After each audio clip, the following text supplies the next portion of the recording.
Global travel leader Mahabaleshwar Lonavala Panchgani ടൂറിൻ്റെ ഭാഗമായിട്ട് ഇപ്പോൾ എത്തിയിരിക്കുന്നത് വെണ്ണ ലേക്കിലാണ്.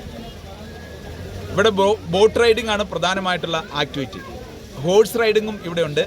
വളരെ സ്മാർട്ടായിട്ടുള്ള കുതിരകളുടെ പുറത്ത് നമുക്ക് ഹോഴ്സ് റൈഡിംഗ് നടത്താൻ പറ്റും. മറാഠ സാമ്രാജ്യം കുതിര സവാരിക്ക് വളരെ പേര് കേട്ടതാണ്. ഈ വെണ്ണ ലേക്കിലെ ബോട്ട് റൈഡിങ്ങിലാണ് ഇപ്പോൾ ഞങ്ങളുടെ ഗസ്റ്റ് ഉള്ളത്.